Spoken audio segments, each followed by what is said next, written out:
Sonia Benkhadra, je suis directeur général de l'Office national des hydrocarbures et des mines.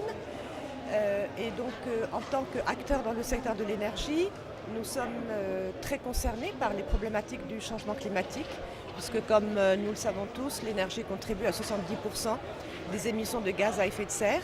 Et donc cette COP, qui doit avoir pour objectif de mettre en œuvre un plan d'action dans le cadre de l'accord signé à Paris, est de l'occasion véritablement de pouvoir déployer toutes les solutions dans différents secteurs et notamment dans l'énergie.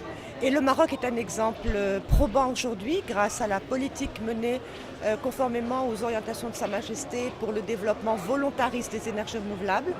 Le Maroc est aujourd'hui cité comme modèle, aussi bien dans la région qu'au niveau international, pour sa vision, pour sa réalisation et pour l'exécution de ses programmes. Et donc, il a véritablement une capacité à apporter des solutions dans d'autres pays, et notamment des pays du Sud, et notamment, je pense, aux pays de l'Afrique subsaharienne qui ont besoin d'accéder à l'énergie pour pouvoir asseoir leur développement. Donc, au moins dans le domaine de l'énergie, qui est mon domaine de travail, il y a énormément d'activités qui sont prévues, il y a énormément de solutions. Et puis surtout, c'est la COP pour les négociateurs et les discussions. Et donc, nous espérons que cette COP va permettre de mettre en œuvre un calendrier, parce que la COP de Paris, c'est un accord universel, mais il n'y a aucune contrainte. Donc une des premières responsabilités de la COP ici à Marrakech, c'est de se mettre d'accord sur le calendrier des actions avant 2020, pour que les décisions, les orientations et les décisions prises par l'accord de Paris puissent effectivement se mettre en œuvre. Il faut qu'on puisse peut-être arriver à faire en sorte que les INDC deviennent des NDC, et donc qu'on soit un peu plus exigeant dans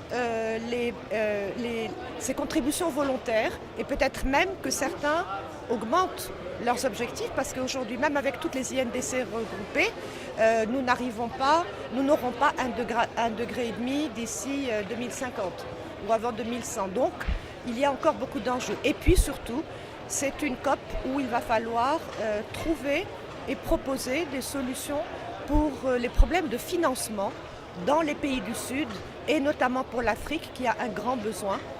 Aujourd'hui, on voit une multiplication d'initiatives. Rien que pour l'Afrique Énergie, il y a 58 initiatives à travers le continent.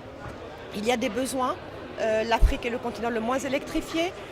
650 millions d'habitants n'ont pas d'accès à l'énergie. 600 000 personnes meurent chaque jour par l'utilisation d'une énergie domestique polluante. Il y a vraiment urgence à agir.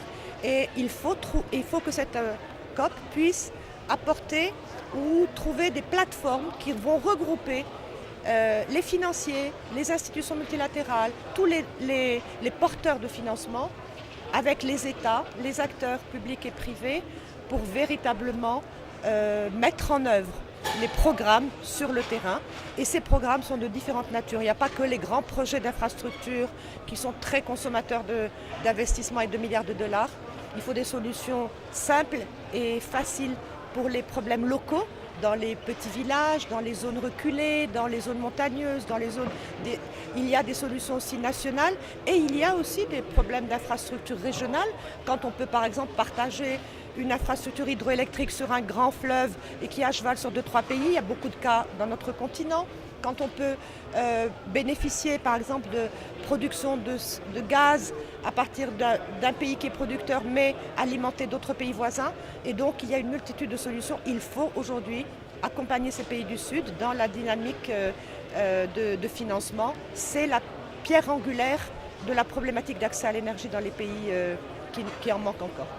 Dernière question, est-ce que vous pensez que des contraintes financières sont beaucoup plus présentes que des contraintes de prise de conscience, ou est-ce que les gens s'adaptent à la situation climatique au Maroc par exemple, ou est-ce qu'il y a aussi des campagnes de sensibilisation à faire dans ce sens? Alors, il y a aujourd'hui une prise de conscience de plus en plus aiguë de la part de la population. Il faut dire qu'à un moment donné, il ne faut pas oublier que le Maroc a participé très tôt à toutes les conférences des Nations Unies, depuis la conférence de 92 et puis Kyoto et jusqu'à la conférence de Paris. Le Maroc a été très actif dans les institutions internationales. Il a mis en place tout un arsenal de lois, loi sur l'environnement, loi sur l'eau, loi sur le littoral, loi sur les oasis, loi sur la pollution de l'air.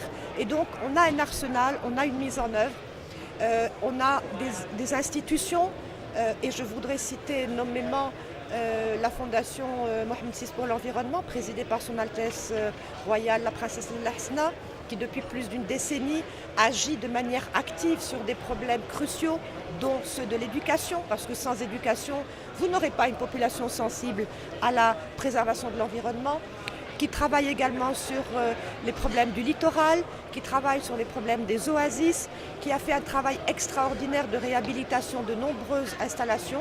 C'est un travail remarquable qui est en train de porter ce fruit et il faut accompagner toute cette approche.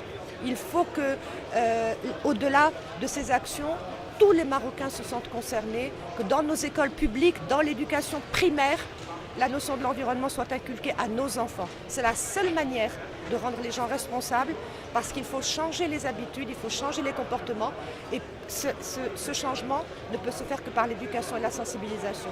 Donc il y a des choses qui sont faites, il reste des choses à faire, il faut qu'on puisse tous continuer sur cet élan.